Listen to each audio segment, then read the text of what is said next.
Yeah. And I think we're live. Let's see.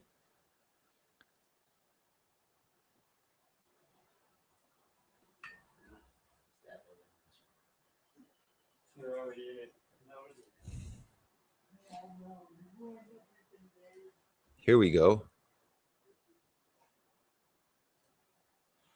Mute the chat. Fix a camera.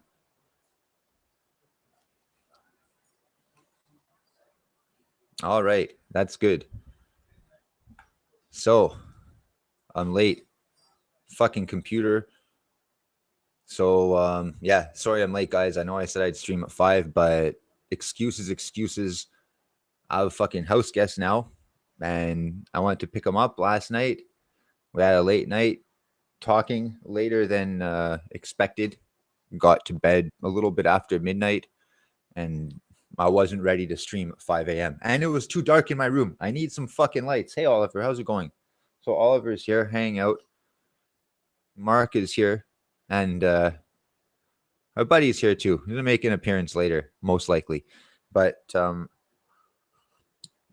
yeah, before I get started with any subject matter, I just got a message on Google fucking Hangouts which says as of August 1st, I'll no longer be able to stream with Hangouts on air, which is really fucking gay. First, they demonetized my channel. This is like 2 years ago because I had fewer than 1,000 subs, but big deal. And then this winter, they arbitrarily removed one's ability to live stream from your mobile device if you have fewer than 1,000 subs, which fucking sucks, man. And now you can't use fucking Google Hangouts on air to stream, which is really fucking gay. Like, man, it works fine. Like, yeah, okay, it's not the best like encoding software, but man, like, I don't want to. I'm tired of downloading fucking program after fucking program after fucking program, and I'm tired of fucking Google fucking censoring everything. But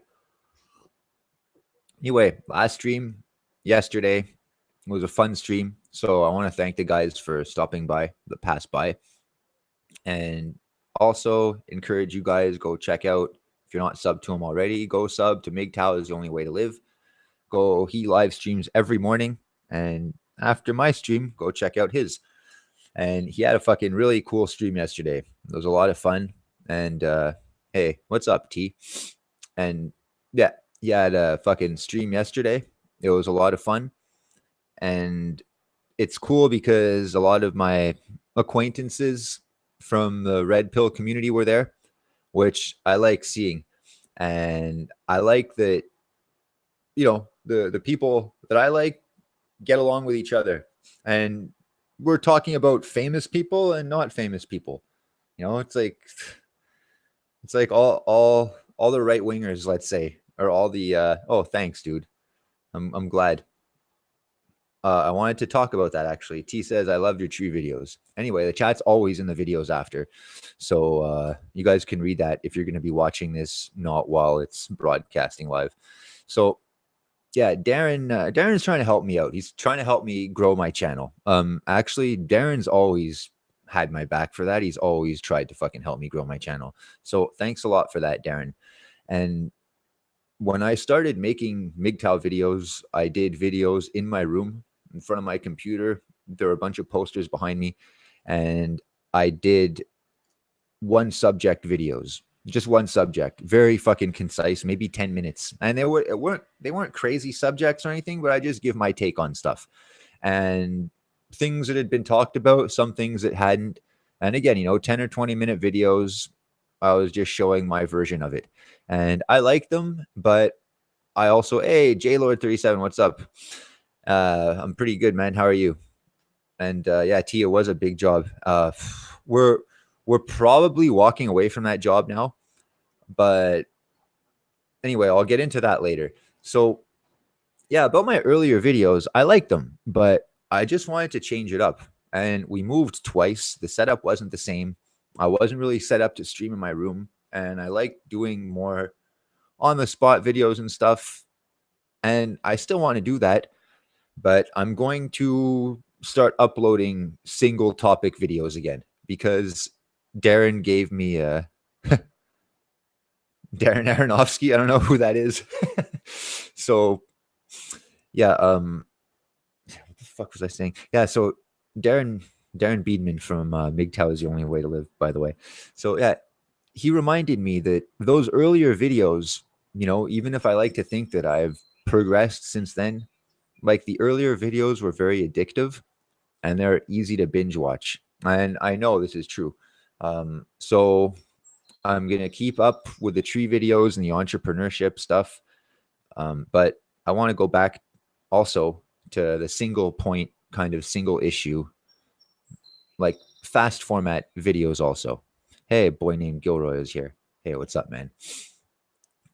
Yeah, and that job, it was a big job actually, and it was really cool because the guy paid us 25% upfront, but it was the biggest job I ever did. And I'm still stuck kind of like in ghetto mentality. Like I'm just learning my worth and learning what my line of work is kind of worth. And I mean, there were 3 trees on that job. One of them was to be trimmed, and the other 2 were to be taken down. And Bryant in the chat yesterday, he asked if I wanted to make a video about financing and like tree work and stuff because he wanted to get into it, and I will make that video. So this is for people that are curious. I think it's helpful, know how much I charge, and sometimes I charge the right price, and sometimes I don't, and it's a learning experience. Yeah, the neighbors were all watching. It was cool because we went there for a couple of weeks, and we became like pretty friendly with the neighbors. Yeah, they were amazed. And cops were even there one day because one of the tenants got robbed, and I was up in the tree, and the cops asked him if anyone was around that day, and he says, "Oh, only the tree guys." But he's like, "Look at them." And the cops like looked up at us and were like, "Yeah, it's fine." And that felt really good, literally above the law.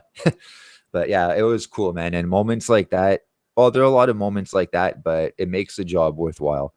But we undercharged for that, and I charged him $1,000 to trim the tree that needed to be trimmed. So to get rid of just the problem branches on the first tree. But it wasn't enough because I spent about 3.5 days doing it. So it seems like a lot of money, but it's not that much when you consider it's let's say 4 days of work that's split between 2 people. It's essentially $250 a day. And so we're each getting $125 a day, like to trim that tree if we do it in 4 days. Hey, what's up, Terra Marine? So we undercharged, and same thing with the removal. The removal, we charged $3,000 to remove it. So, okay, if you do that in a week, that's good. But if it takes you 2 weeks, it's still not so bad. But, if it takes you a month, or let's say if it takes you 3 weeks, then you get $1,000 a week between 2 people. So it's $500 a week, which is okay, but it's not great to do that type of work. It's not great. So time is not necessarily on your side. If that's the whole point, if you can get these jobs done in a shorter amount of time, like that's the whole trick. Otherwise you're kind of spinning your wheels. At the same time, like when you're starting out, it helps not to think about how many hours, you have to go on the job site. And because you always have to work at home, and you have to work before, and you have to spend time preparing and loading and unloading and things like that. So let's say you go to a job for 4 hours, there might be like 6 hours of work involved in it. Like when you count like getting your gear ready and all that stuff like that. So especially at first, when you're getting set up, like you can't really get hung up on how much or how little you're making. Well, you can, but like my method, I just try to constantly, gradually raise my price gradually. And you get to the point where people don't want to pay, obviously, but you can usually raise that roof a little bit, just with practice, and you invest in equipment to make your job easier. And when you invest in new equipment, then you have to charge a little bit more. And if the customers see your equipment, then you don't even need to explain it to them. Like I used to do my estimates, I used to be ready to work all the time, but I'd have, work boots and like work pants, but just jeans, and I'd have a high visibility shirt and I have my clipboard and I'd be ready to do an estimate. And like it was pretty good. But like now it's the same thing. I just have nicer gear. Like I have better boots, I have better pants. I don't wear high visibility. I have different work shirts and shit, but I show up, I give the estimate and the customer sees, okay, well, this guy's invested in his equipment and I have videos on my ad. So a lot of them watch the videos and they've seen my work. So I usually don't need to haggle so much for my price. So unfortunately, the tree that I took down for $3,000, I found out from another climber that there's another tree similar to that one in the area that no one wants to do. And the lowest bidding price is $15,000, like 1.5. And I could have gotten 5 times as much. I should have. That's why the guy gave me the job, because he thought this guy's a fucking idiot. He's not charging enough. But anyway, you live and you learn. So a boy named Gilroy, you still pursuing the off-grid dream, or is on the back burner for now? I'm still pursuing it, but at the moment, I'm not living off-grid. Yeah, I'm sure you can probably tell. We thought that our last place was going to permit us to do that. We thought that on the 23-acre property on which we were renting our little apartment in the winter, we thought we would be able to buy a piece of land, a small parcel, less than an acre from the guy, because that was kind of the original agreement, but then he changed his mind. So we wanted to go directly from there, like off the grid, but we basically ran out of money living there in the winter. And all our jobs that we did, we got one job out there in 7 months. All our other jobs were in Montreal, so basically an hour away. So we blew all our profits fucking, going back and forth. Yeah, I'm starting to think, Terran Marine, that off-grid is pretty much like the only way to be truly free, but there are more things that I have to learn before I guess I'm ready, but I'm not procrastinating. That's still my plan. I don't want to get a mortgage. I don't want to buy a fucking house or anything like that, unless I get a great deal on something dilapidated, or not dilapidated, but something like, I don't know, repossessed or auctioned, maybe for pennies on the dollar, because you never know. But I would never look for, I don't know. I see a house as a fucking cage and a way to get indebted. And I'm going to make a tour video. I'll make one of my quick videos will be a tour of my new place. And you'll see how fucking bare it is. Like, again, no bed or anything like that. Well, there's one bed, but it's for a guest. And it's not really a bed. It's a mattress from a fucking a single bed. But it's cool because I used to need a lot of stuff and now I need very little. I need the tools that I've accumulated in the past like year or so to do my job, to make money. And like, that's pretty much it, man. It all fits in my truck and my trailer. And as long as I can put that somewhere, and as long as there are trees around, then I could fucking get work. Fuck. But it didn't happen in the winter because the town was a town full of deadbeats.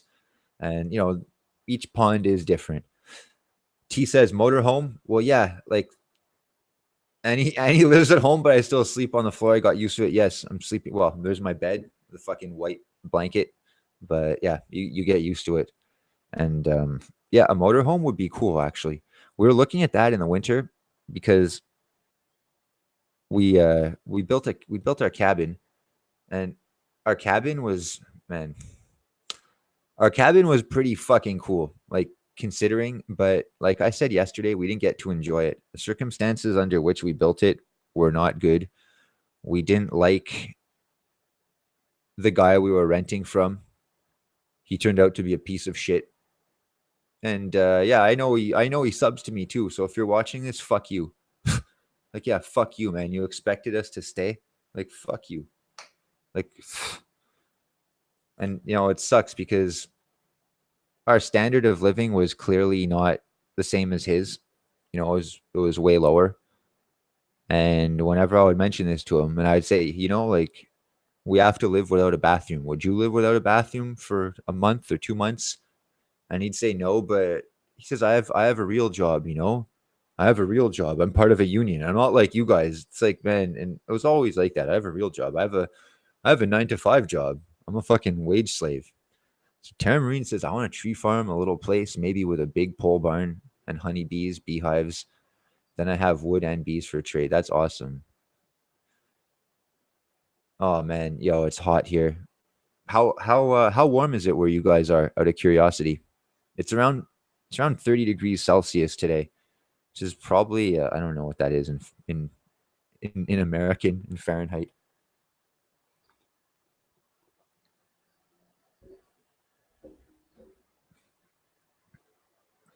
It sucks. It sucks for my dog too here.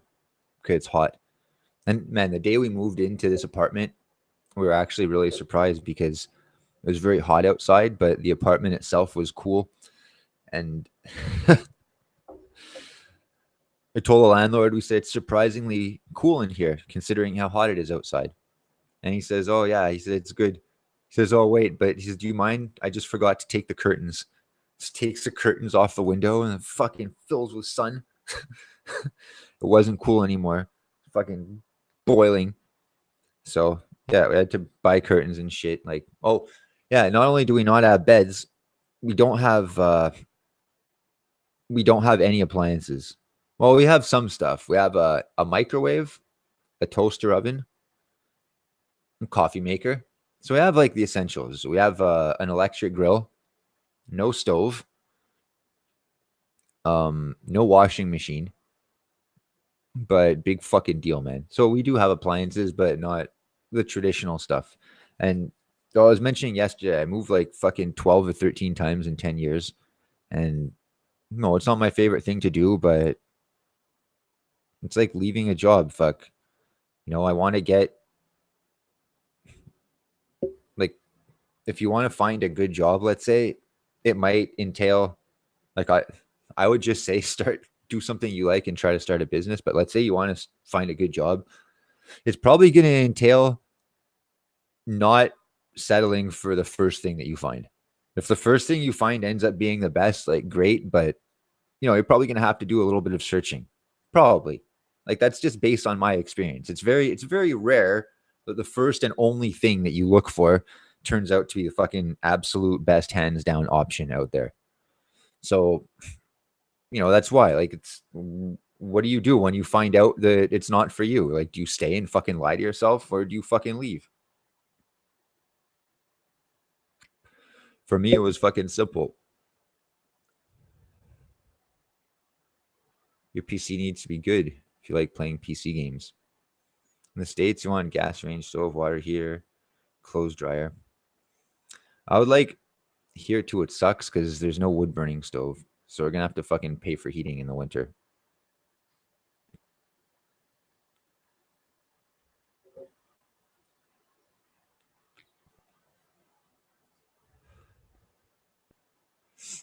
But we have a clothesline in the backyard.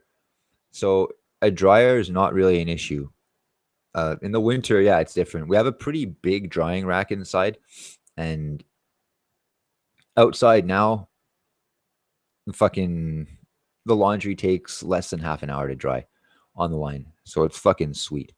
It's pretty good. Fuck. Yeah, I wouldn't Terran Marine, I wouldn't necessarily clear cut it either. Hollow out the area that you want to live in and then leave the rest fucking dense. You might have to do some back cutting to maintain it, but I would love to do that. I would love to do something like that. And I think that if the right people put their heads together, like a project like that would be very possible. Like I said, man, for those of you that have been watching for a while, you know this already. And for those that don't, well, now you know it. But the land that we were looking at parcels of 40 acres. That's 40. And they're around $15,000. That's 1 5, not 50. So you can pay 500, maximum $1,000 per acre.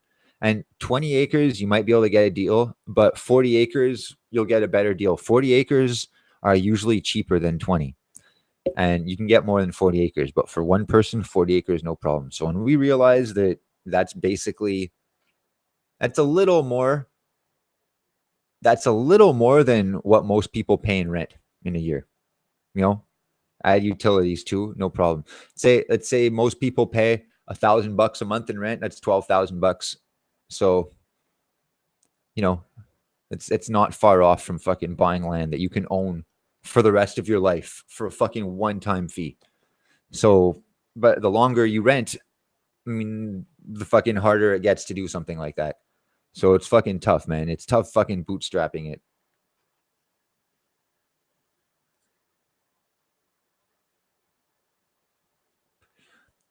Yeah, a boy named Gilroy says, fuck my life. That would be $1 million at least where I am.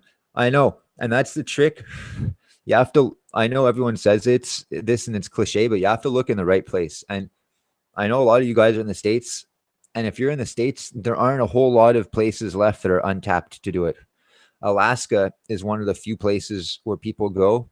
And a lot of people that go there, they don't even buy their land. They just go on fucking public land where they're pretty sure no one's going to find them out, and they just set up camp there and they build a house and they live there. So 6 in Scotland, okay, for 30,000 fucking pounds. Yeah, that's crazy. Yeah, that's crazy. So like in Canada anyway, 90% of the land is uninhabited. And where I would buy it, it's not as northern as Alaska, not even close. But where I would buy land is approximately 7 hours away from where I am now. And, the blue pill, this really scares them because 7 hours away from the city, it's like, no, 7 hours away from the city that I'm in right now. There's going to be another city near that fucking town. And, I'm not fucking moving there to be near the city. I'm moving there to be fucking on my own and free, but yeah, some literally have no roads at all. Like one of the places that I was looking at, well, the place that I liked, it had a main road, but the property was far back. So, you had to clear your own road, your own driveway. But one of my friends, actually, I used to live in the country. Well, I lived in the country for, almost 10 years, different places here and there. And one of the places I lived in, a guy I knew, he had 100 acres. And, he got it for like a few $1,000. Like seriously, got a crazy deal. Fuck. He paid like fucking, $5,000 or $6,000 for it. It's crazy. And he built a house, and the house cost him $17,000 to build. And he cut corners and everything. And he put Hydro, let him put up his own power posts there. And he saved like $800 by putting up his own posts. And he used to fucking bypass the meter by hooking up jumper cables at night to the fucking power lines when he would turn on his grow lights, because he was growing stuff in the basement that's legal now. Yeah, indoor gardening. And he was doing that, but 100 acres. But my point is, this guy lived 1 kilometer away from the main road, and he clear cut a path with a bulldozer, a winding path, all the way to his fucking house. And he had a gate outside that locked and everything like that. And no one fucking bothered him. It was sick. And he had a fucking 4-wheeler and a dog and a shotgun. And he had a moose on his property once. Yeah, it was really cool. He took pictures, and I was very envious of him. And did you guys notice in the background? Yeah, there's Mark. Did you see the midget? Hey, make yourself known. You.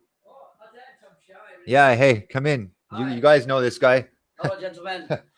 From across the pond, have a seat. Hi. Introduce yourself. Yeah, Hi. Oh. Interact with people in the Interact chat. with people, right? Okay, Yeah. goodness me. All right. I'm here in Canada. Passing the torch to my buddy. Hi. Here we go. Oh, hi, Terra Marine. Who else is in the chat? A boy named Gilroy, sorry. Who else have we got? He says, hi, Mark. God. Yes, I it's a lifetime British indeed. All over. T.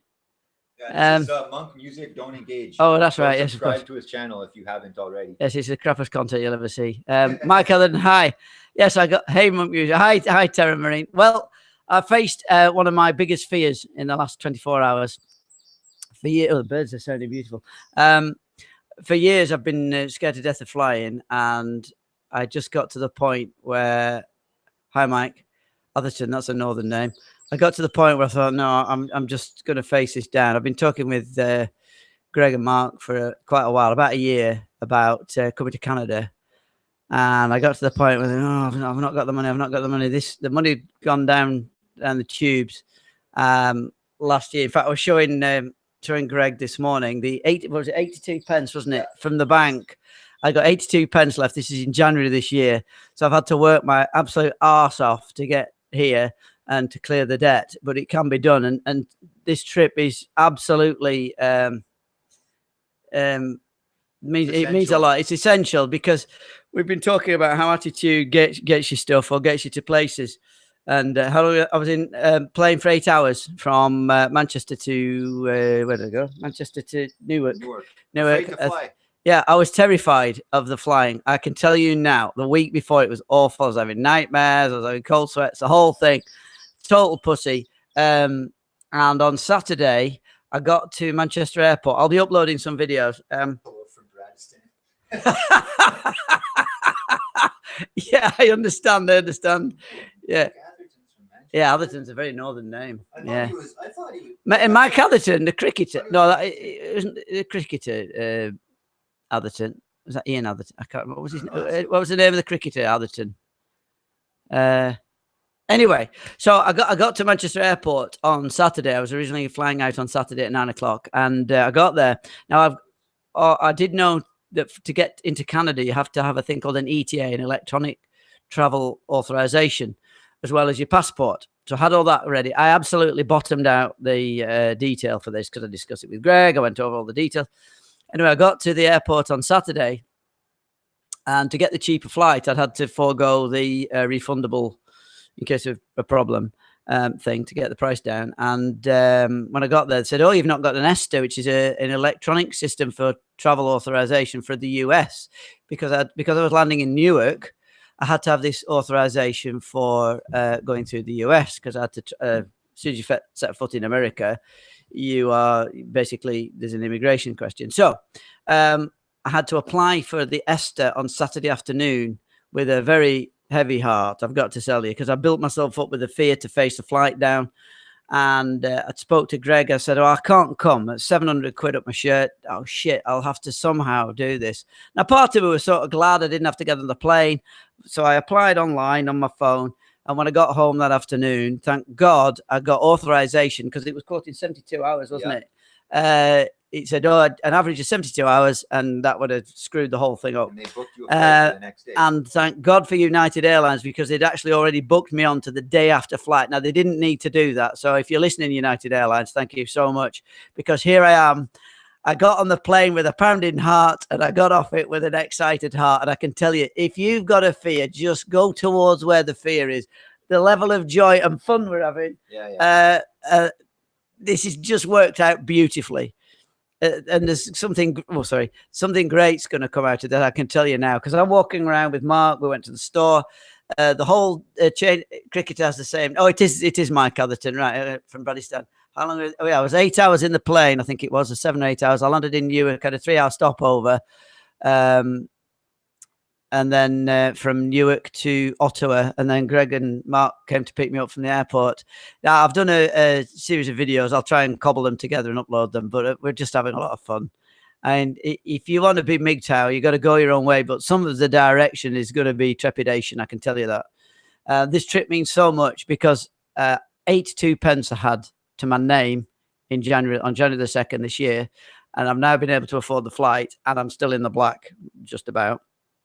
So, and I've got work from September. So going and doing this, it meant a lot. I've faced the fear of the flying.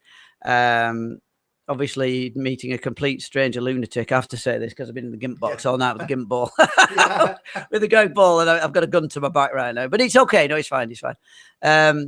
So it's been absolutely fantastic. And then right at the very end, I got to Canada and the guy was asking me all kinds of, oh, you're traveling alone, are you? This is, and I said, yeah, this is a trip of a lifetime.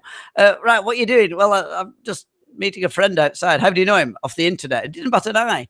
Didn't bat an eye at all. Well, your channel, got a channel link, bud. Right, okay. It's, well, if you put in Monk Music, let's have a look. It should be, oh, hang on a second. I'm all right to type in here, Monk. You want to open a new tab? Monk. I can do the link, can't I? Yeah, if you're opening up a news. Yes, this is what Mark would describe as experimental technology. Cheeky git. Yeah. Yeah, that's fair enough. Right, where we're looking. Monk Music. Okay. Oh, here. All right, you're having your subscribers. Monk.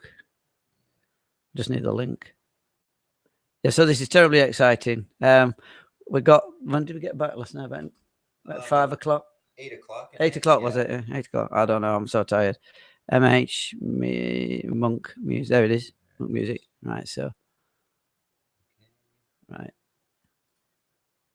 Control V, isn't it? Oh, C. C for copy. Control V for paste, isn't it? Yeah, the paste after. Yeah. Control V. Thank you. There we go. That's the link. So that's my channel with its.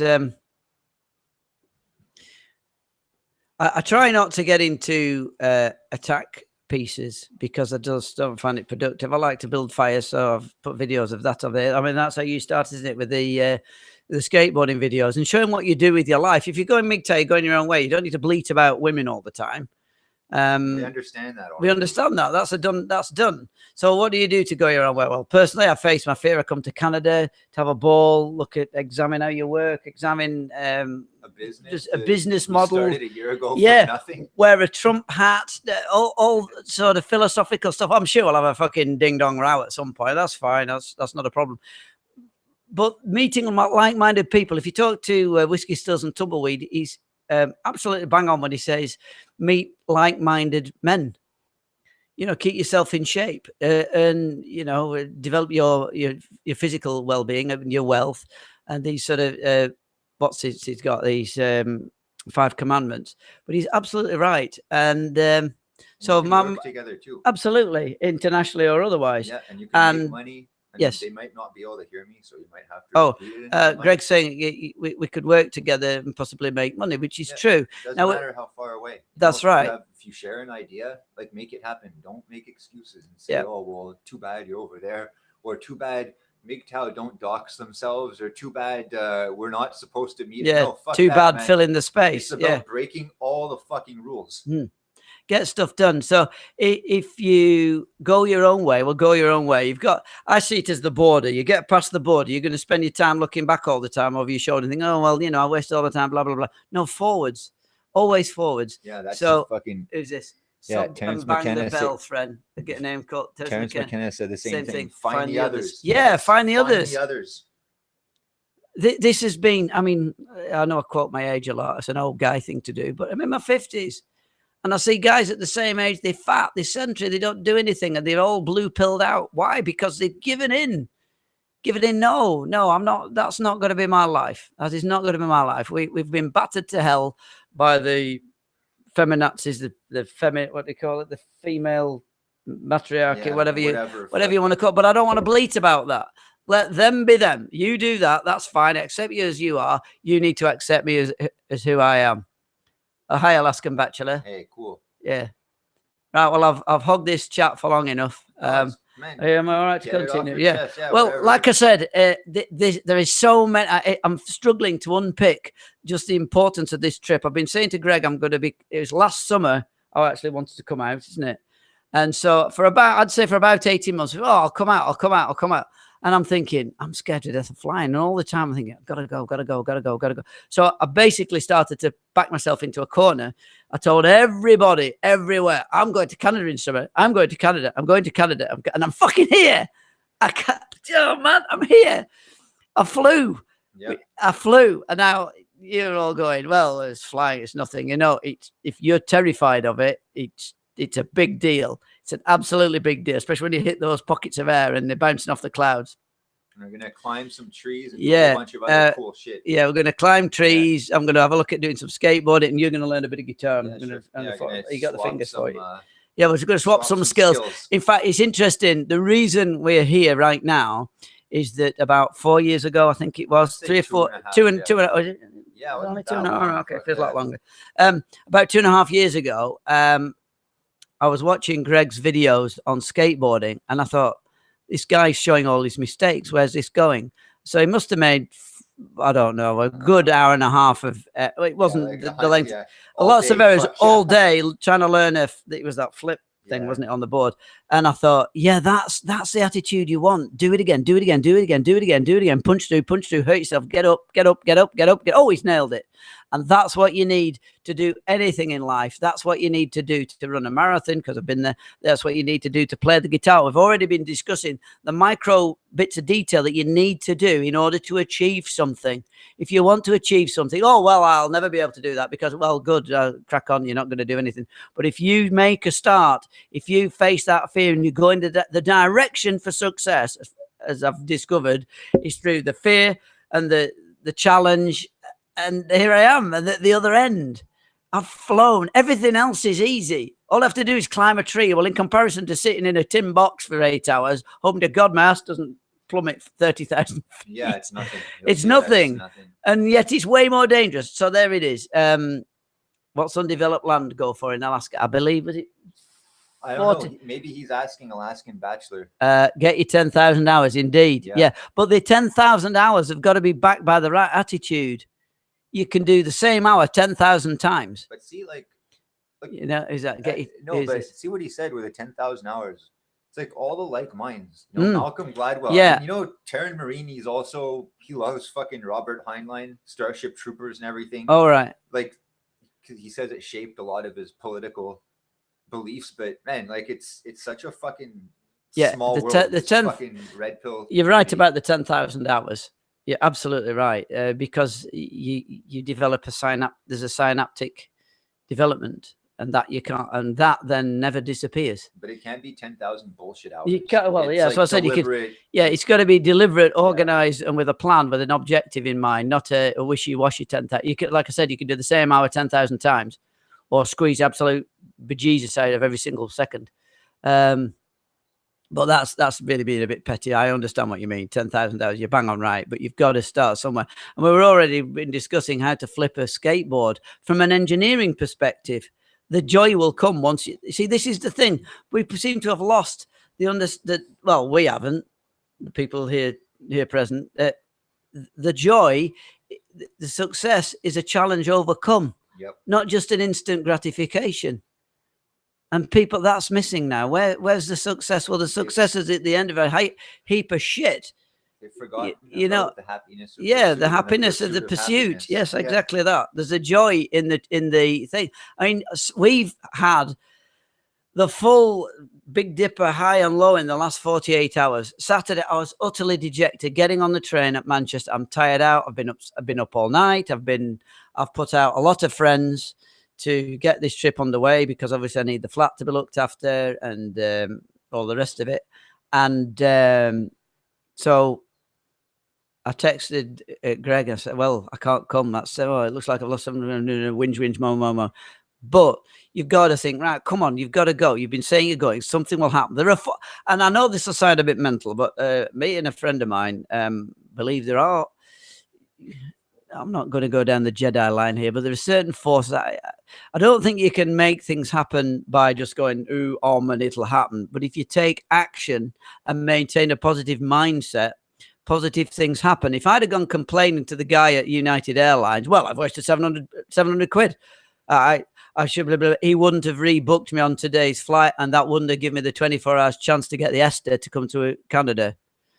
But in the end, none of that matters. If you keep a positive mind frame, I'm convinced that ultimately you will achieve what you want. Yeah. And if you think about it, what I've been saying to Greg for months, same incantation, same repetition. I'm coming to Canada, no matter what. This year, I'm coming to Canada, no matter what. Too. Sorry? You have to ride the wave. Yeah, you got to ride the wave. If it's you're going. Yeah. I mean, I'll be honest with you. Part of me was utterly relieved that I didn't have to get in the plane on Saturday. But I thought, no, who's your model? Donald Trump. Never give in, never back down. And what was it? I never give in, I never back down, and I never give. Was it? There were three, weren't there? I don't back down. How? Or Dan Pena. You know, am I all right with language on here? No, you can't swear on my channel. Okay? All right, yeah, no swearing. Right. Well, Dan Pena is actually I'll call him an acquaintance of Donald Trump. Yeah. And he is a great example of humanity. He will not give. He's 70. For his 70th birthday, did a skydive. So if he can skydive and Donald Trump can fly all over the world, meeting dictators and people in a plane at 70, when he could be on a golf course, shagging the living daylights out of Melania or whatever pussy he wants to grab that day, then I can get in a plane and get to Canada. That's the least I can do. So that's been the guiding light. And you've just discovered Dan Pena, haven't you? Yeah, he's a man. He's a fucking man. He is absolutely great. Oh. So I couldn't, if I'm going to say Dan Pena is all about get out of your comfort zone, right? If let's say I knew Dan Pena socially, he would have cut me off. He would have cut me out of his circle for not going to Canada. Why didn't you go to Canada? Esther, well, why didn't you go into debt to get to Canada? You go to Canada. Are you going this year? Right, you should have been in January. The 82 pence in your account, you should be there now. Okay, so that's the attitude. So if you get a chance, they refer to him as the $50 billion man. He's got his channel on YouTube. Dan Pena would call me a pussy. Yeah, for having doubts about work. He'd say, just fucking do it. Yeah. Why are we having this conversation? Why is this a conversation? Why is it not done? And why are you not reporting to me and tell me what you've done? Don't tell me what you want to do. Tell me what you've achieved. Bring solutions. Don't, so he did it for his 70. Yeah, global warming. It's a brilliant video of him and Brian Rose on stage. And this woman is calling him out. Oh, but what about global warming? And he says, "Shut the fuck up and sit down, bitch. Shut the fuck up, you stupid bitch. Shut the fuck up. Oh, but shut the fuck up and sit down, you stupid bitch." It's the way it is, and that was it. I am Dan Pena, fuck you, sit down.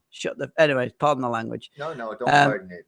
Well, yes. Language. All right, okay. Yes, I'm learning how to swear. I'm on a crash course, a vertical climbing wall of how to swear in Canada. So, yeah, that's, we've already had long conversations and clearly we're of like mind, which is just absolutely brilliant. And this is the thing. If you've got people around you who are as red-pilled as we are, it's just a happy place to be. Let's have a look at first jump at 70. Yeah, I think it was a team, one of the ones where you strap onto somebody. But hell, diving out of an aeroplane.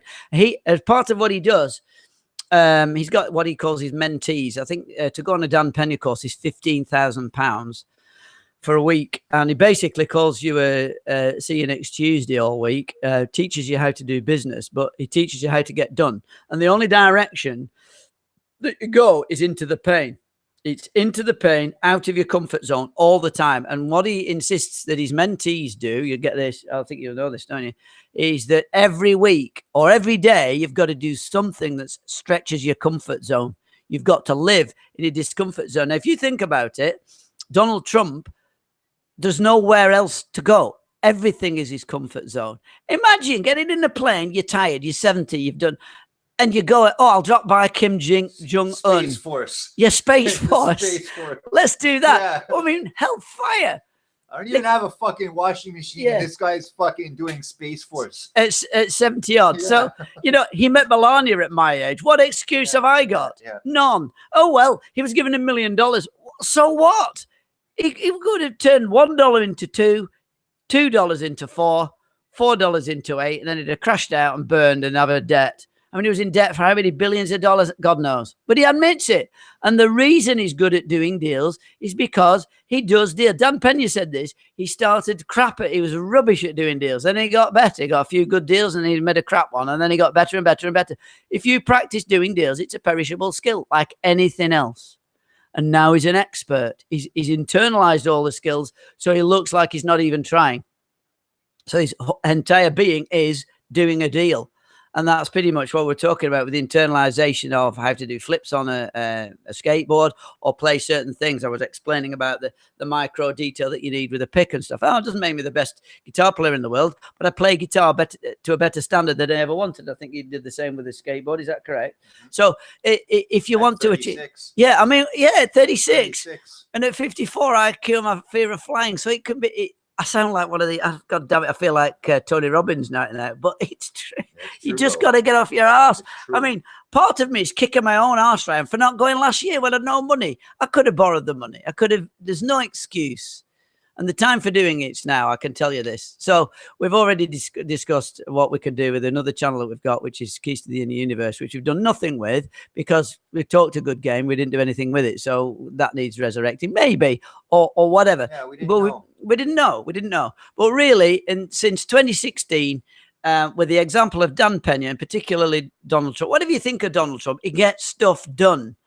You know, the MGTOW's not a political movement. It's not a movement at all. It's a way of thinking. And yes, it is. So it's a movement. It's political. Do you reckon it's political? I think it is. But okay, we're going to argue about that. Yeah, all right, okay. But and that's fine. That's fine. The whole point being you've got to do your own way. And if your own way is that interpretation of what something is, fine. That doesn't. And so when people look at Trump and he says, well, President Xi, we've taken all this money off him, the fuckers, the bastard. And he says quite plainly, Xi is for China, and that's okay. You believe what you believe, and you're 6 foot, and drink and all the rest of it. That's how it is. This is what we deal with, and we move it forward. So, yeah, I'm absolutely, as you may have gathered, I'm not actually high. I'm just utterly thrilled to be here. I feel like I'm in my 20s, and I've just discovered women. Oh no, that's not. Sorry, that was a wrong choice. But I'm just having a ball, and all I've done is go to the store. So yeah, I'm looking forward to this. I will be posting as much as I possibly can of what I filmed. We'll try and get it through here. So I still need to get a charger for the phone. I'm going to pass you back to Greg, but it's great to talk to you, lads. Cool. And I can't tell you, this trip is going to be so a major turning point in my life, especially, like I said, I know it sounds a bit pathetic, but I was down to 82p available funds. That was in my overdraft. So I have 82 pence left, and I knew I had like quite a few could come out of that account that month. Anyway, I'll pass you back to Greg, and I'm looking forward to staying here in Canada and shooting the breeze with you guys. Okay, I'll hand you back. Cool. See you later. All the best, gents. Have a good day. We'll set you up later too, so you can sign in from here, and then you can do your streams from my setup also on your channel. That'll be great. Cool. Right, get out of your way. No problem, man. See you later. All right, thank God he's gone. He's only been here a day. I want him to get the fuck out of my house. Yeah, hey Dave, how's it going, buddy? Okay, all right, I'm gonna shut the door now. Yeah, don't. No, leave it open. Leave it open. It's fine. No, leave it open. Come on, fuck this guy. Fuck.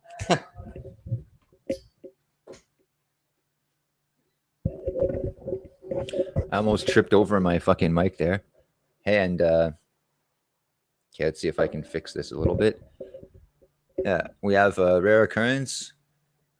Yeah, Seal Door 666 is in the chat. That's Mark, by the way, making a rare appearance.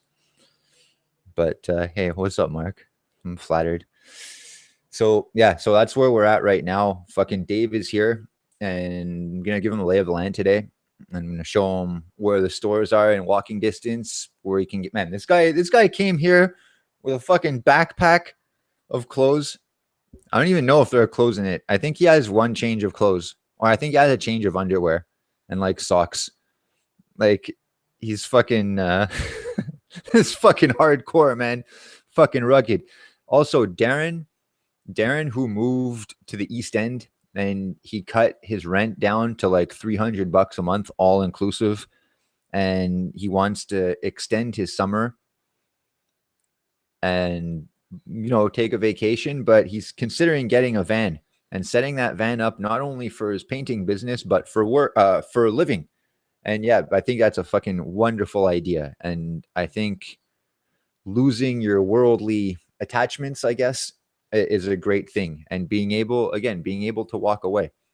Now, I'm not saying walk away from like something you built just for the sake of walking away, but the more you have to do things like that, like it fucking I think it toughens you up.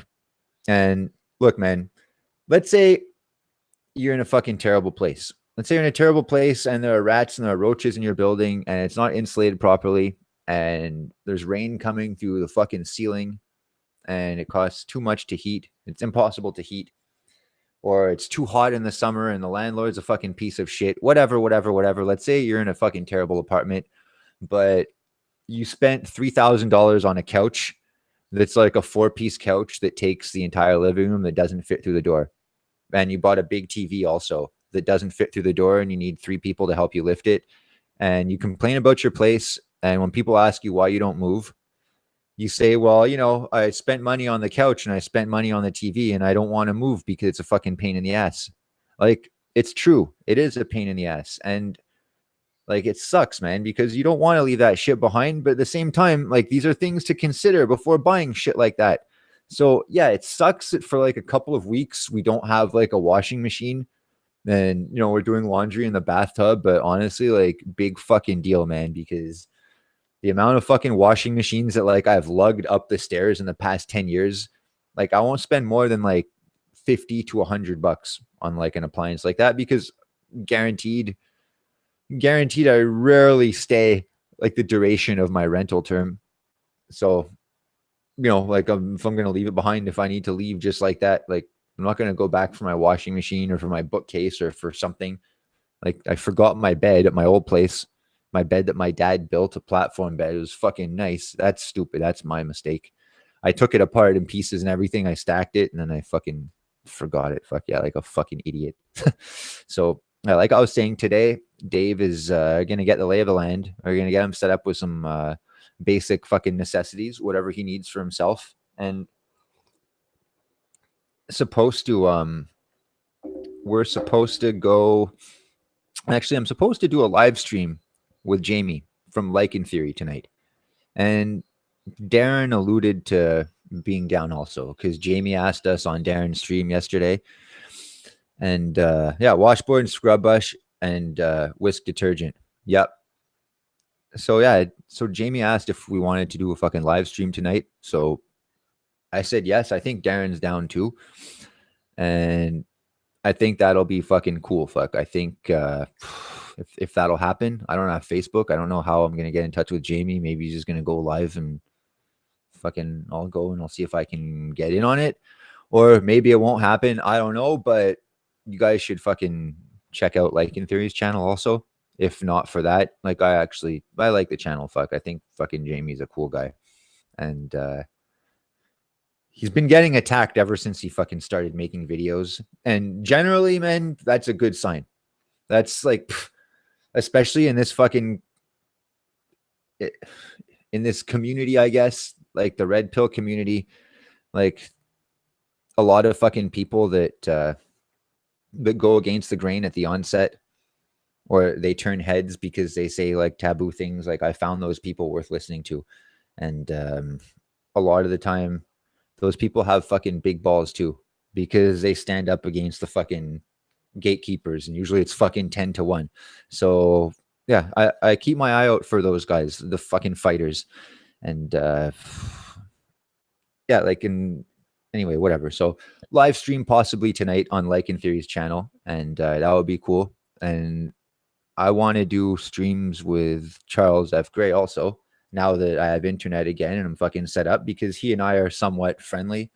You know, I like Charles, but I haven't spoken to him that much. So, you know, I think it would be a cool thing if more of us could work together. And I like shooting the shit on live streams, but I prefer like what we're doing with Dave here. I prefer making shit happen. What we're planning to do with Darren from MGTOW is the only way to live. Darren and I are going to make money together. We each make money independently. Darren, as you know, has multiple revenue streams, which he will tell you.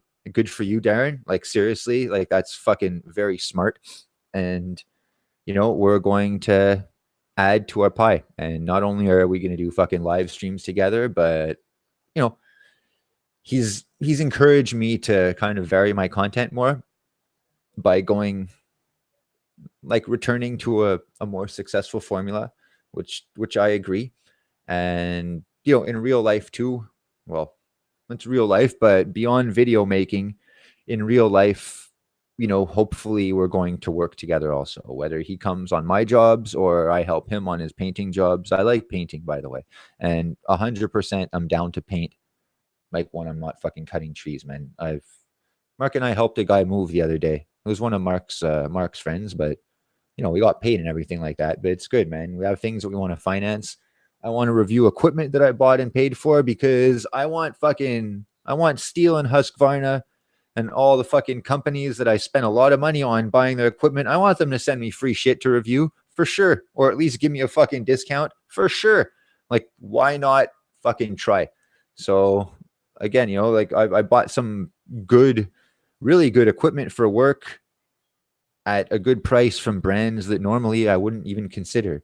So I found some gems out there. So there's a lot of products that, like, I want to fucking review. I want to fucking share with you guys, with everybody, things that could make your life easier by making your job easier by helping you fucking make money. And I was talking about a channel yesterday, but I got sidetracked. This guy, Keith Kalfas, Kalfas. This guy is a fucking man. Okay. And he's been through it all.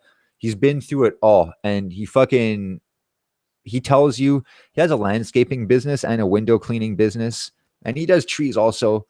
But man, he tells you so many tips and tricks about business and how to get, this is the hard part. This is the part that I think everyone needs help with, is how to get your business off the ground. Okay. There are lots of fucking, I think it's fucking bullshit. These bullshit channels that tell you like, oh, anyone that works is a sucker. You need to invest in real estate, and not this way. You need to invest in this real estate. Otherwise, you're a sucker. If you work for a living, you're a sucker. If you work with your hands, you're a sucker. It's like, fuck that, man. I can't teach you any of that. I don't know any of that. I don't fucking understand any of that. None of that is fucking relevant to me when I have no money and no wood to put in my stove to heat my fucking house and no food to fucking eat. I'm not concerned. It's like, oh, if only I had a fucking real estate portfolio and I knew how to, like, man, maybe I think too small, but I'm sure that's not it. I just wanted something I could do diligently and successfully.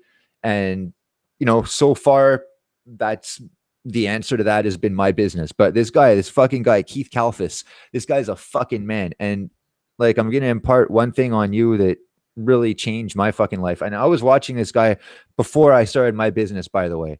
And because for tree work, like, all arborists are going to say, don't do it. You're not a pro. It's dangerous. And you're going to give a bad example. And like, these guys are all fucking faggots for saying that. And they're afraid of competition because they fucking suck at their fucking job. And they work for someone else. And like, they're slaves to fucking certification. Yo, man, it's like anything else. If you think you can do it, if you want to do it, go fucking do it. That's it. The rest will fall into place, or it won't. Like, that's it. Yeah, Husky does make dirt bikes, and they make guns. The emblem, actually, it's like a kind of oval, and it has like a horn in the middle, kind of, and people are wondering what it is, and it's the barrel of a gun. Yeah, because that's how they started. I think they started off making rifles. So, just do it. Don't worry about anybody else. So in a world of people telling me that you can't, this guy, Keith Kalfas, told me that I can. And just that is worth a lot. And even more so, like, one of the best tips that I've gotten from him, like, for me, but everyone has a different eureka moment if they're lucky enough to have one. And, thankfully I've had fucking several, but it's just, it happens if you fucking pay attention to the writing on the wall, and this guy, he said, when he started off, he had no money, shitload of debt, a baby on the way, and a fucking angry fucking wife. And his mom was like a junkie, by the way, and she died with a fucking needle in her arm. And he was working landscaping for like 5 or 10 years for like fucking, $5 or $6 an hour. And he bootstrapped the shit out of his fucking business, man. He did it all on his own. And he explains how he got his first jobs like on his own. And he didn't even have a fucking vehicle. and he had nothing. And he went door to door, and he would tell people that he's starting a landscaping business. So right away, if they knew anyone that needed landscaping other than themselves, just to pass on his number. He didn't even have business cards. And he said, since I'm in the area today, I'll give you a free quote. And he would hit the block from fucking 9 a.m. to 9 p.m. every night, all day, doing this. And if you're willing to do that 12 hours a day, like at least someone's going to say yes to you at least once, at least. And it happened. He got a bunch of yeses. And this is the fucking key. As soon as they say yes to the job and he says, okay, I'm going to do your entire property for, let's say $500, and they say, okay, good. Like, and they schedule a time and date. He says, I need half up front. And if they give him half up front, great. And if they don't, then fuck it, I'm not doing the job. So every day, this guy fucking bootstrapping it, going door to door for 12 hours a day, just fucking doing estimates and taking fucking half up front. And after doing that for a couple of days, he would go to the fucking pawn shop and buy whatever tools he needed for the job. And so he bought like a wheelbarrow, and he bought like a fucking, a cheap fucking lawnmower or whatever, and you'd fucking wheel that shit over. And after a few more days, he had $700, so he bought his first pickup. And he made videos about that shit, man. Like, he made videos about having a 2017 F-150, and he like had to scrap his like 2000 F-150 that he had for like 5 or 10 years, and he was fucking crying in the video, and he was talking about like the day he got it, and like, man, like, I've been there, man. This guy, like, he's a god fucking disguised as a man. And so he collects up front, and then he goes to the pawn shop and he buys whatever tools he needs to do the job. And he does the job, and then he fucking gets paid, and he reinvests in better tools. And man, this guy, like, very, very practical advice. And as soon as I watched this video, and because it's hard to do at first, it's hard to get into the habit of asking for half up front. I'm still not into the habit, okay? But this is like how powerful this guy was. Yeah, I will. I'm gonna put it in the link. And like the next fucking day, man, the big job that we were just on, the $7,000 to $9,000 job, even though we didn't finish everything, and we're probably not going to finish because it's not enough, and it's a fucking. I did 1.5. Like, I took one down and I trimmed the other one, and I was just sure that I couldn't do it because it was way too fucking big, and it was way too much for 2 people, but we fucking did it. So now I know I can do it, but I don't want to do the rest. It's not enough money. If things get really bad, we might go, but also the amount of work that takes, it's not worth it. We're going to have to fucking go there for a month. And also, we were supposed to rent a bucket truck for 1 week to do another very complicated tree, but the guy did not give me what he was supposed to give me on his second deposit. Yeah, I can ask for more money, but I'll get to that actually. So yeah, we were going to rent equipment to do it that was going to speed the job up and take the job from, let's say, 3 weeks. All right, take it easy, Terran Marine. All right, hopefully I'll see you on the next one, man. So yeah, we could rent a bucket truck that would take the job down from like 3 weeks to like 3 days. Because if I climbed it, it would just be I could maybe do it, but it would be a fucking huge waste of time. So right after watching this video about getting paid up front, this customer, like, I quoted him for the job. I quoted him fucking like $9,000. He says, do you need money up front? And I was like, no way, man. Like, in my head, I'm like, yeah, 25%. Because I wanted to like make sure I got something. So right away, he gave me fucking even more than 25%. He gave me $2,500, which is more than 25% of fucking 9,000. And I was fucking busting, man. I couldn't fucking believe it. I almost offered to do the job like for free after, because so not used to it. I started fucking simping right away. So we trimmed one tree, $1,000 worth of work. We took down another tree, $3,000 worth of work. So the guy gave us for 25%. We already did, let's say like 50% of the job. So we want at least another 25%. And then when we finish the rest, we're going to collect the 50. So I told him that, and I sent him pictures of the progress and everything like that. And I said, we did another 50%. So, or no, we didn't. We're halfway through completion, and I plan on doing this and this and this, and we're going to get this, and we're going to get equipment, and it's going to be done by such and such a date. So don't worry, and we're going to take the wood away. Don't you worry. So I need another 25%, please. So he says, okay, sure. And anyway, when I went to go fucking meet him, he wasn't there the first day. He forgot. He stayed with his kids on vacation for his long weekend. Okay, cool, no problem. So he started taking away the logs. And the next day, he says, come by anytime the next day. So the next day, I came by his office, and he told me that he forgot the money at his house and that I should have called first. But his house is 2 minutes away. I know I've been to his house because he made me walk there before. So I said, it's okay, man. I said, just go to your house and get it. And he says, no, I have some money on me. I have $600 on me. And I'm like, yeah, but you're supposed to give me like $2,300, not $600. Like, go to your house and get it then. So he asks people around the office, like, how much money they have on them. And they scrounge around $1,500 for me, and they give me $1,500. And he's like, is this enough? He's like, let's just do 1,500. And $1,500 plus the 2,500 that he gave us, that's $4,000. So that pays exactly for what we've done. It pays for the removal of one tree for $3,000. Hey, Aware Rabbit, what's up, man? And yeah, so it pays for the removal of one tree for $3,000 and the trimming of another for $1,000. So we're even, Steven. So now this piece of equipment, this bucket truck that I want to rent for $1,000 for the week, I don't have the money to rent it. So that's that. What do you want me to do? So I could ask him for more, but what am I going to do? A week later, I'm going to say, hey, can you give me the rest of what I asked for? Otherwise, like, I'm not going to continue. I'm just not going to continue.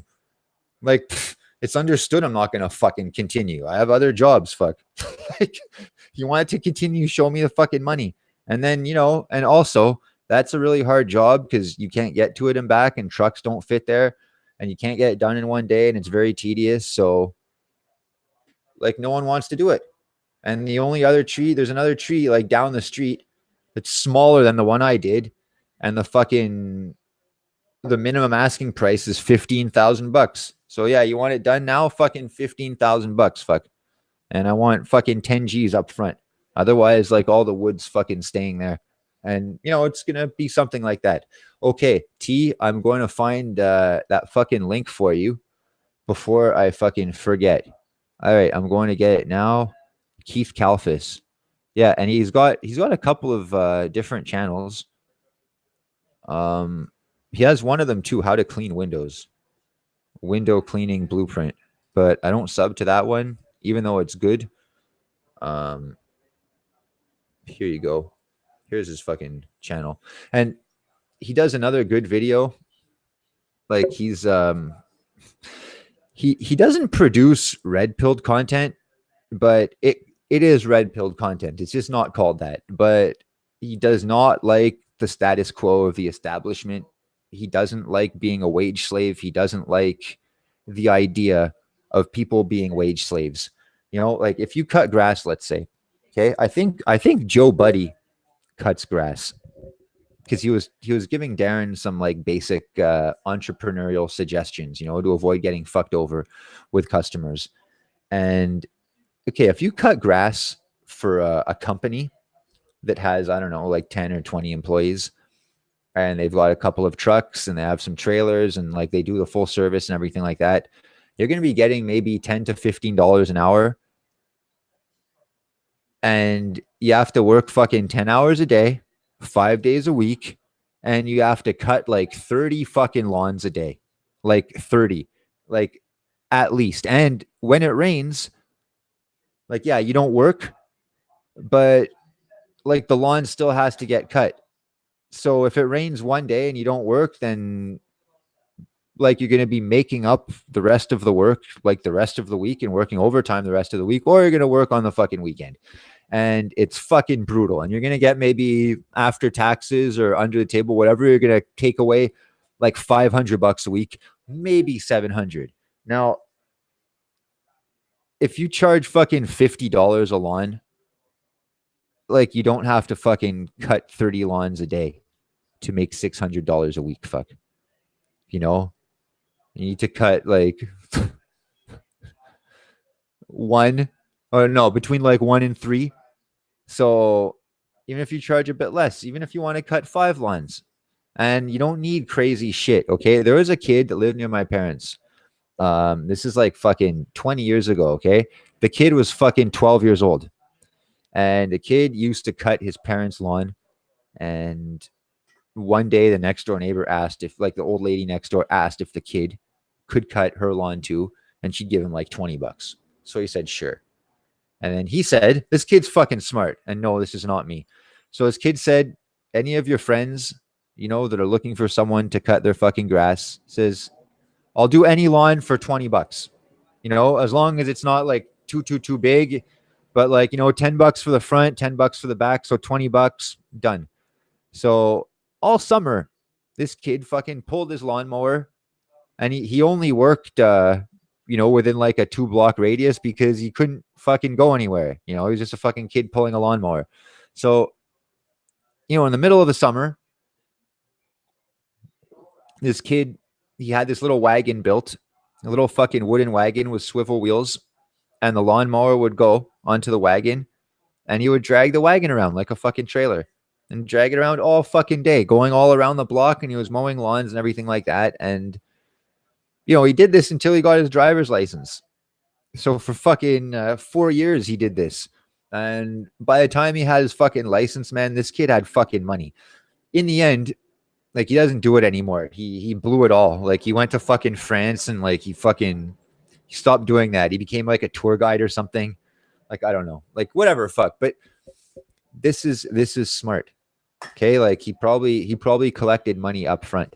But starting a business, like, that's the mindset that I kind of take, and if someone were to ask me, if I have any suggestions or whatever, or advice, it would be kind of how to do it that way, not like what real estate to invest your $500,000 in.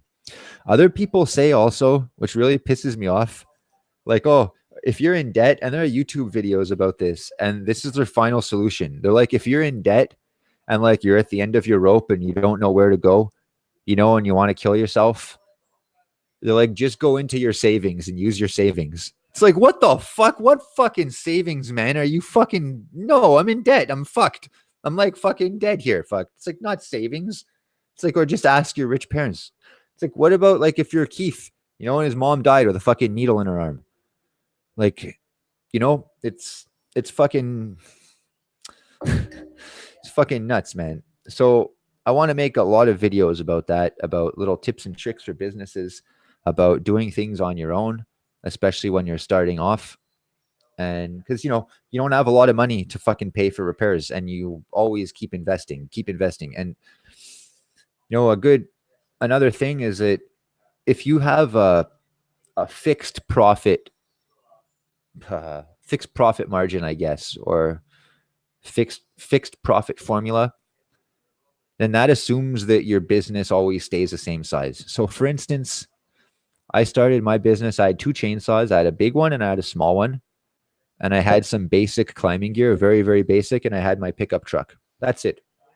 So a fixed cost plan means that regardless of how many years I project into the future, I'm always going to have those 2 chainsaws, that one pickup truck, and that same minimal climbing equipment, and every job is going to cost basically the same amount. But as you do more jobs and you build more skills, and you build preferences, and you get likes and you get dislikes, and, you learn basically, and you learn what you can do and what you can't, and what's feasible and what isn't, and what's profitable and what's less profitable, and what's easy and what's not so easy. And you learn all this stuff. You can't help not learning it. And then you end up tailoring your work setup to fucking help you work the way that you work. So everybody's equipment that they get, like, let's say a year into it, it's going to look different because it's tailored for the way that they work, and this could be different for anybody. So like for instance, now I don't just have 2 chainsaws. I have like 6 and I have a trailer and I have a bunch of other shit, and my climbing setup is completely different, and like, but it's all things that make the job easier, that enable me to make more money. And that's Charles F. Gray makes a great point in one of his videos, and he says, strip yourself of anything that doesn't make you money. Everything I use makes me money. My GoPro makes me money. My fucking truck makes me money. My iPhone makes me money. Even my videos make me money because I film all my fucking work and I put the videos and the pictures on my fucking website and on my ad. And none of the other fucking tree guys have fucking ads or pictures or footage like me. You know what they have? They have a picture of a fucking bucket truck and it says 20 years experience, fully insured. All right, man. Boy named Gilroy. I gotta go. Have a good one, Greg. Take care, everybody. Thanks for fucking passing by, man. Hope you fucking catch the next one. Have a great day, man. Um, yeah, fuck, man. Like, what was I talking about? Anyway, something. Trees. Marijuana affects the memory. Um, Multiple fucking different equipment. Anyway, the equipment is nice and it's fun to invest in equipment. Like really, because man, you think of different ways you can do things, and it's very exciting. Everything in my line of work is different, and it's a fucking thrill. What was I saying about the ads though? It's really bothering me. Fuck, I feel like a fucking idiot. Oh yeah. But I have pictures and videos. Yes. So yeah, I do have pictures and videos, and now it says don't even trust someone with no pictures or videos. If they hide behind their credentials, their equipment, or the fact that they're insured, they probably fucking suck at what they do. So fuck you. Yeah, it's a free market. Like, yeah, because that's how the phone makes money for me. I don't have ad revenue or anything like that, but the phone is used to fucking take pictures. The phone is used as a little mini computer, and I check my ad on the phone and like basically, yeah, it's basically that, So it's, yeah, okay, I can watch videos for fun on my phone too, but everything, even I would even argue that skateboarding helps me make money because I don't make money directly from skateboarding, but skateboarding keeps me not only in shape, but I think it keeps my mind in a constant problem solving state. Hey Brett, how's it going, man? It's going good actually. Um, they built a brand new skate park not far from here, and it's fucking amazing. And there's an outdoor gym there with like bars and stuff. And Dave is into fucking calisthenics and all that. And I'm gonna show it to him, and we're gonna make some videos out there. And I have some footage. I have some new skate footage actually from this park, and I'm going to upload it. I'm going to upload it probably in the next couple of days because it's pretty cool, man. And man, the parks they're building these days are unreal. So, guys, like, nurture your fucking passions and your hobbies. Like John Galt says, don't let the fire inside you go out. Spark by Irreplaceable Spark. If you guys haven't read Atlas Shrugged, I fucking highly recommend you read it. And it's really long. If that's not your thing, it's cool. I highly recommend the movie. I recommend them both anyway. It's spectacular.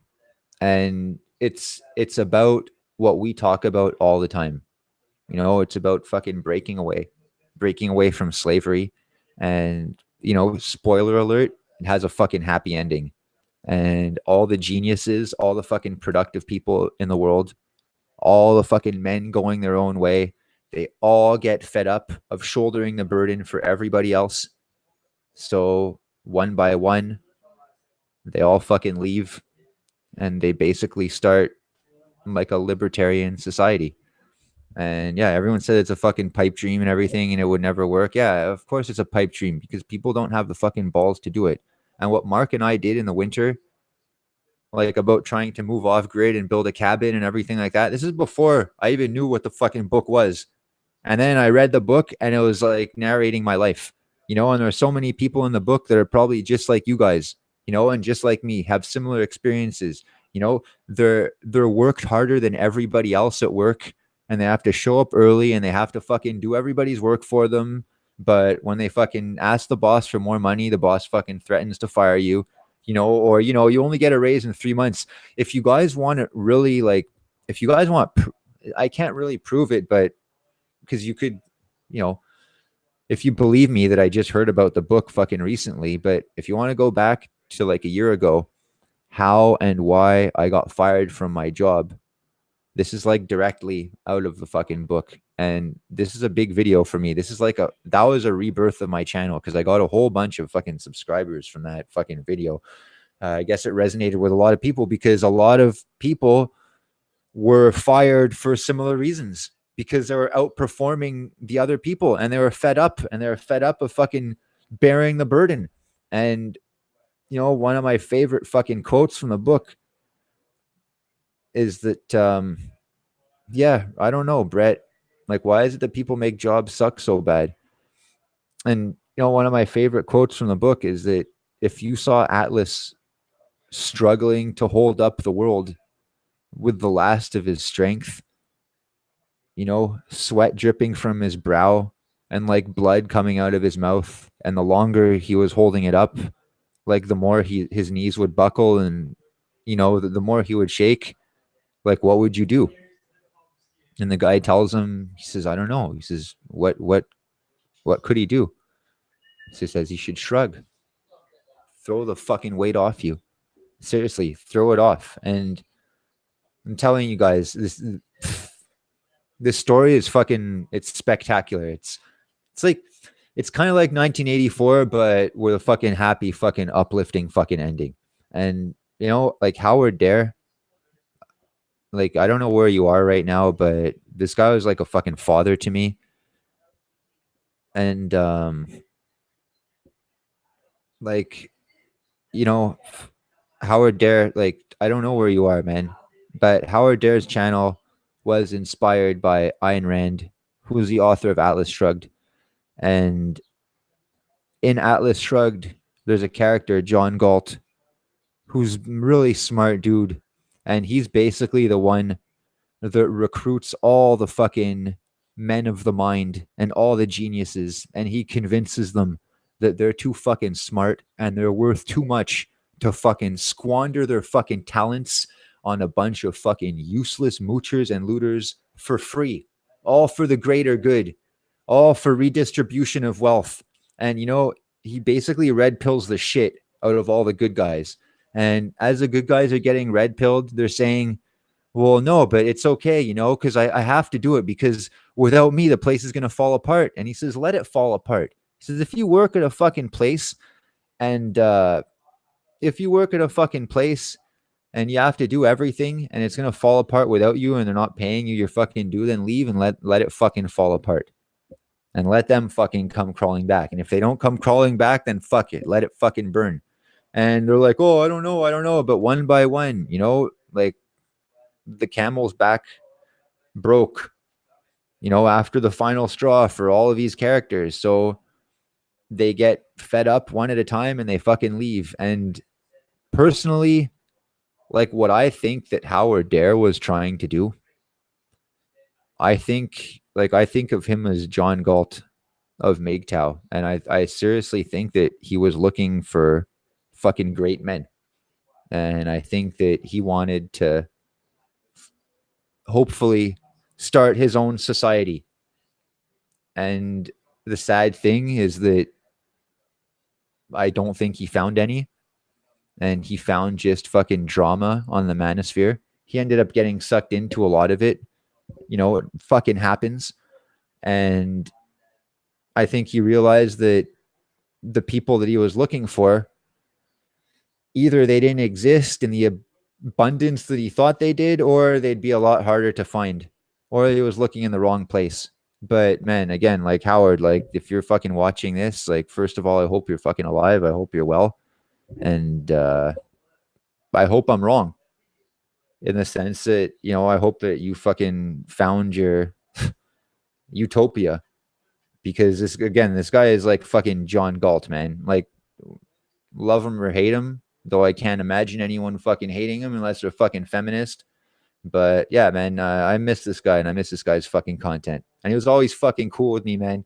Anytime he had people on, he always let me come on. Like I talked to this guy for fucking hours, and he had a lot of subs, man. He didn't even have to give me the time of day, and he always did. And if any of you guys, if I ever become successful and I can help you by giving you a shout out, fucking consider it done. Fuck. Like just ask, fuck. But you know, the reality is I could make a video about your channel and tell everyone to fucking watch it, and probably no one would even fucking watch it because no one watches my fucking videos. So to everyone that's here, I really fucking appreciate it, man. A lot of fucking familiar faces. I actually have to fucking get going. Oh, where Rabbit? What are you? What happened to the guy who kept following you all around? Who do you mean? If you mean Mark, Mark's here. Mark didn't go anywhere. And there's another guy following us, but that's Dave from Monk Music. Don't engage. So a link to his channel is there. The link to fucking Keith Kalfas's channel is there, the entrepreneurial channel. Another guy, hey, Yarn Versure, Roger. This guy's fucking here too. Me and Darren were talking about you yesterday. Oh, the tree inspector. Yeah, fuck this guy, man. No, he was rebuffed with extreme prejudice, man. Tree inspector. Yeah, fuck. That's funny. Yo, 333. Nice. Yo, help me get to 666. Yeah, check it out, man. Brett, okay. Actually, I'm gonna put a fucking link in the description to a speech from the movie. What the fuck? It's a fucking, you can watch part of it. Actually, hang on a sec here.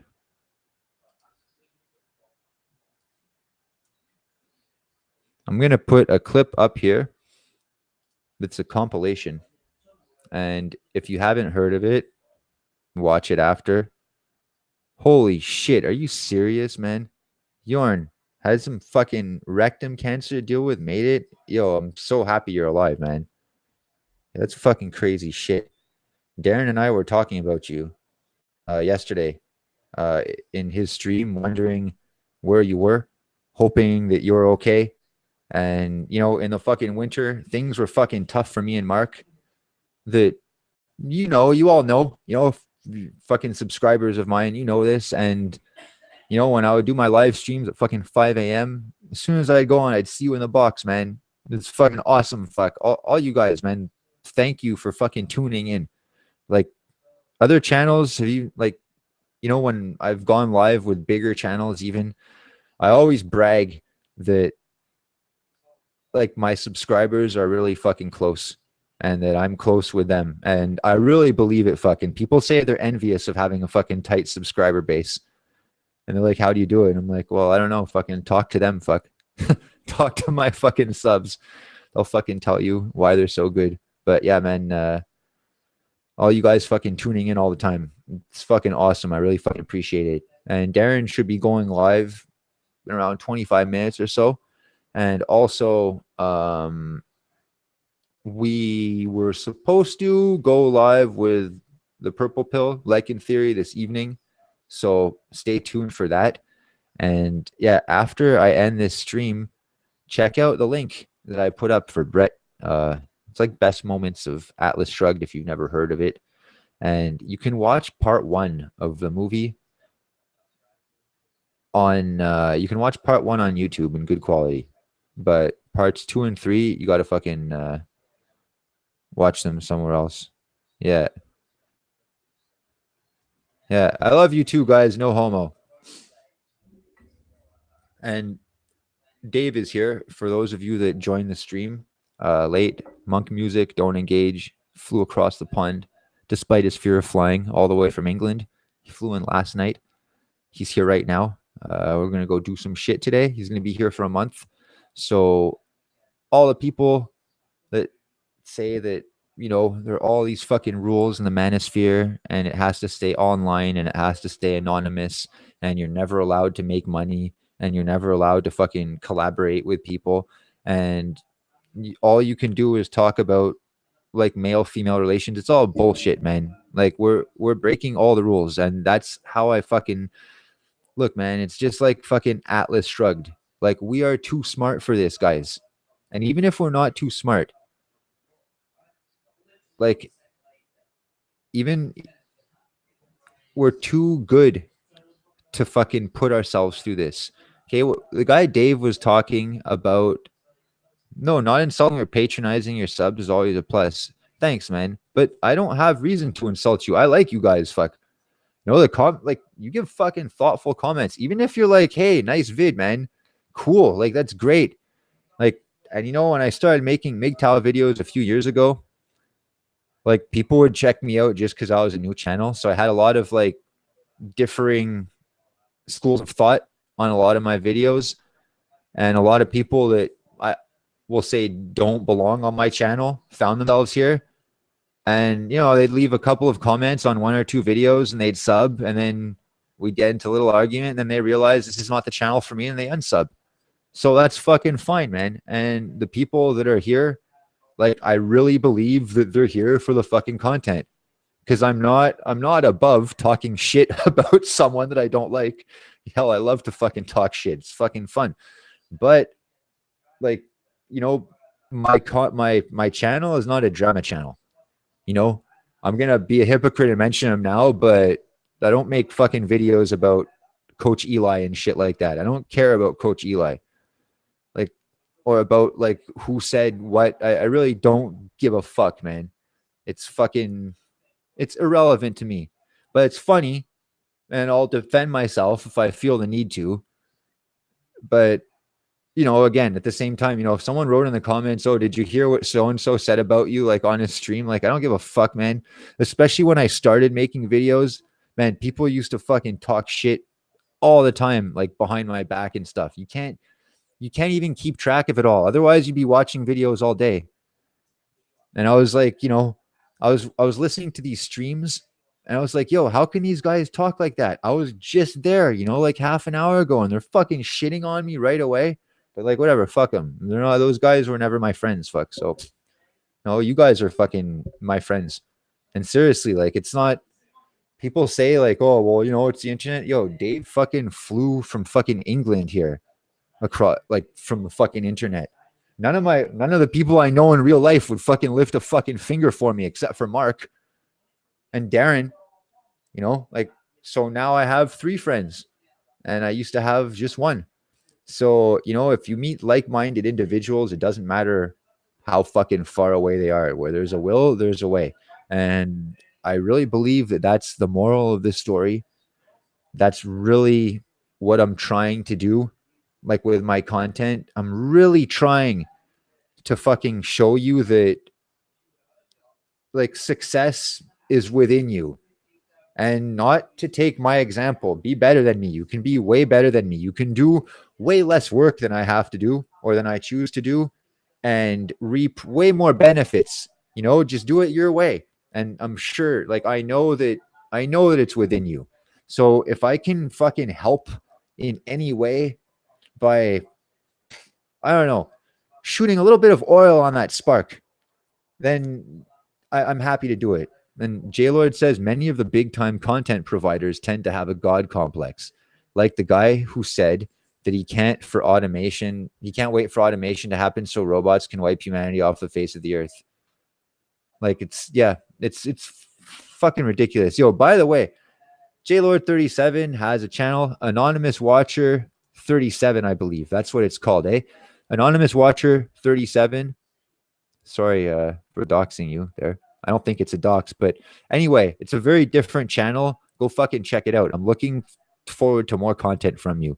And your video about LFA, like personally, I never watched many of his videos because I don't think his content was very original. So it's like whatever. But I think it was fucking spot on, by the way. So yeah, Anonymous Watcher 37, he makes fucking good videos. Very, very different. A lot of them are over my head, man. I'm not gonna lie, but that's because I'm fucking stupid. So another great point that I wanted to mention before when Dave was talking about Dan Pena about IQ, okay? And about like being kind of too stupid to succeed. Like I talked to Mark about this, and the really smart people. Oh, no problem, bro. Anytime, man. Thanks for fucking passing by. Thanks for watching my content. So, like the really smart people, they end up making money, but they never do anything really groundbreaking. The people that make the crazy deals are the people that have almost Forrest Gump low IQ. Like, because to a point when you get close to 180 IQ, if my IQ is 100, I'll be fucking impressed with myself. But when when you get close to having 180 IQ, let's say like a really good engineer or something like that, you can tend to analyze things to the point of paralysis. And the juxtaposition of the moon and the planets has to be just right. And there are so many variables. But if you don't fucking know any better and all you know how to do is go forward and fucking work, then yeah, you might choose a slightly more tedious route, but trust me, the job will get fucking done. And this guy, the $50 billion man, he fucking talks about this. And like he says his fucking retards that fucking take his course or that just watch his content because they can't afford his course and they close $400 million deals. And it's fucked up because that Mark and I are very different. And Mark is a lot more shy than I am, and he's a lot more analytical than I am. Like, mind you, in a fucking introverted way. And like, it's funny because like, just because I'm the fucking entrepreneur or the more entrepreneurial one out of the two of us, and I kind of take charge on the job and shit, it doesn't mean I'm smarter. As a matter of fact, it might mean that I'm fucking stupider. And that's actually why I'm good at it. And that's why I'm suited for it, because having at least one screw loose, or at least the curiosity to say, yeah, okay, this might not be safe, but like, what the fuck would happen if I did it anyway? Maybe I could do it. And maybe if I did this, it could be safe. And, I could charge a shitload of money. So I'm not saying that that's stupidity, but having the screw loose definitely helps. And if you're missing a couple of IQ points, you can actually use it to your advantage. It doesn't mean you're going to be fucked. You're only fucked if you stay inside the fucking mold that they expect you to fucking stay inside. Like, I hate fucking bringing it up because I feel like it's been done to death. But, the Matrix it's so fucking real. It's so real, and the concept is fucking genius. Like, we're just being fucking farmed. And, the Stefan Molyneux video, The Story of Your Enslavement, that's a really good one too. But the best point is at the end of the video where he says to see the cage is to escape it. And a lot of people don't understand what this means. And, they claim, but that's like if you claim to be fucking red pilled, but you're living in the blue pilled world and you claim because you have no choice. It's like, well, either you're just regurgitating what you've heard, or, well, that's like, hey, CL, how's it going, man? Man with no name is here. Go sub to him too. He fucking makes content. And by the way, if anyone here makes content that I forgot about or that I haven't subbed to, or if you want me to check out your content, just let me know, because I always try to fucking, I'm interested in what you guys are up to. So I want to know. I want to fucking watch your videos, and I want to share that shit and give my input too. And fuck what YouTube says about sub for sub. So again, always happy to fucking give fucking shout outs. So don't be afraid to fucking show your channel here. Like, don't be shy. Oh, cool, man. Yeah, so Darren and I are supposed to start streaming more often together and doing other shit too, but he had the idea of doing Friday night live streams every Friday, but in person. So he wants to come here every Friday, and we're going to slightly set it up, get another mic, because my computer and recording setup is slightly more advanced than his.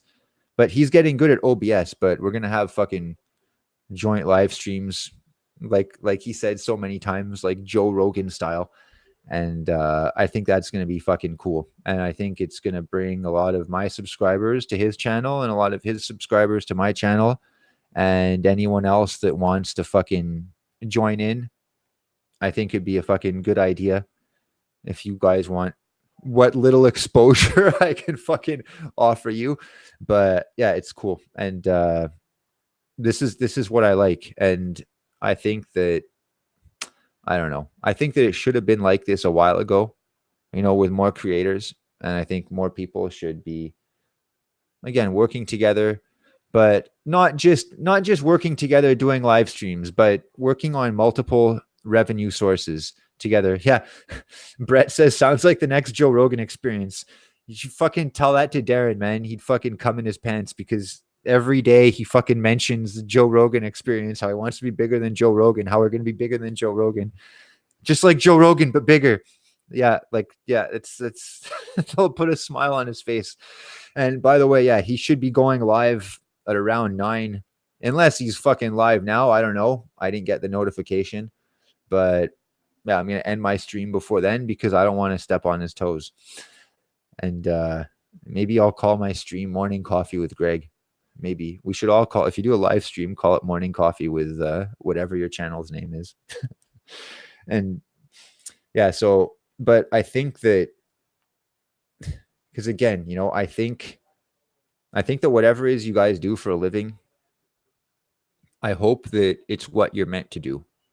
And if you're slaving away for someone else, and if you're lost, and if you lead a life of quiet desperation, I hope that I can help you get out of it, in one way or another. I can't, even if I can't give you direct advice, just because in the same way that I've escaped my life of quiet desperation, you can too.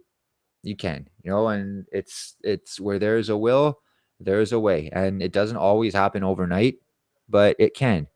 And, yeah, Brett says, yeah, you guys would be good co-hosting a fucking podcast. It would be fun. And we all do different things. So, I do trees. Darren does painting. Even if Darren doesn't, oh, cool, man. Yo, have fun, man. Sal's going to go ride some horses. That's fucking awesome, man. Oh, man, I'm fucking envious of you. All right, have a great day. So Darren paints and I do trees. And even if I'm not busy enough to offer him work directly, and he's not busy enough to offer me work directly, he can still tell his customers, hey, this is my friend's card. He doesn't even have to say we're friends, but he's like, oh yeah, I know a really good tree guy if you need trees. And I can do the same thing, except he doesn't have a fucking business card. And I used to refer him to people who would ask, but this is a year ago. This is, we would hang out a little bit a year ago, but he was very hard to reach. And we weren't friends like we're friends now, I guess. So sometimes people would ask me for a painter, and I'd give the people Darren's number, like without even letting him know. And then I'd send him a message later. Oh yeah, by the way, I referred you this guy or whatever. But, I wouldn't even get an answer. So then the guys would say, oh, what happened? I'd say, oh, I don't know. I gave you his number, like, not my problem, like what happens. But, we could definitely make money for each other through referrals. And anyone that has a business, I would happily refer them, because my customers ask me and they're like, oh, we like the way you work. Do you know anyone that does grass? Or do you know anyone that does balconies? Or do you know anyone that does bricks? And because if they work like you, we'll hire them in a second. And I would do all that stuff, but like, I'm not equipped for it. Sometimes I'll go slightly out of what I'm equipped for if the price is right and if the customer is cool. Like one day, a lady that was really nice to me as a customer, she paid me my price. The job was fucking easy. And she was a pleasure to fucking talk to. Like seriously, like we talked all day about like entrepreneurship and stuff like that. And she called me again and she asked if I moved patio stones. And I said, I don't, but for you, no problem. So she says, how much? I said, pay for my gas, if even. And she says, no, give me a fair price. And I said, okay, well, at the end of the day, we'll fucking discuss it. So 3 patio stones, I fucking lifted them for her. She says, how much do I owe you? I said, again, just pay for my gas. I said, your company's a pleasure. She says, no, name your price. I said, okay, $100. She says, get the fuck out of here. She literally says that, she's like 65 years old. She says, get the fuck out of here. She says, hold on. She goes into the house. She comes out. She says, here, she gives me $280. to lift 3 patio stones, put them in my trailer, and fucking go home. She's like, there, get out of here and have a fucking great weekend.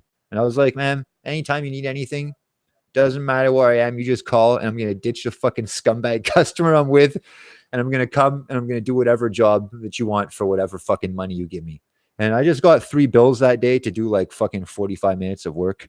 And the night before, I wanted to buy a new harness because my first tree climbing harness cost $75, and the one I was looking at cost $600. And I was looking at the store the night before, and I was on the fence about buying it. And the next day, I went out and I made like $300. And combined with the money I already had, it's like, yo, let's go buy it. I bought that shit the next day. It was fucking amazing, worth every fucking penny. So it's 8:51. I'm not gonna lie, I gotta fucking take a fucking huge dump, so I gotta fucking go. But thank you for showing up. I'll be back tomorrow, hoping to go a little bit earlier, but we'll see. 7 a.m. at the fucking latest. All my shit's done. Dave is here. I don't have anyone else to pick up on the airport. Yeah, this was fucking really good stream, guys. Go check out fucking Darren's channel and look at Lycan Theory's channel tonight. And hopefully there's going to be a stream. Maybe Charles F. Gray is going to be around. And that's it, man. So I hope you guys all have a fucking great day. Take care. I'll fucking see you on the next one. All right. Peace, guys.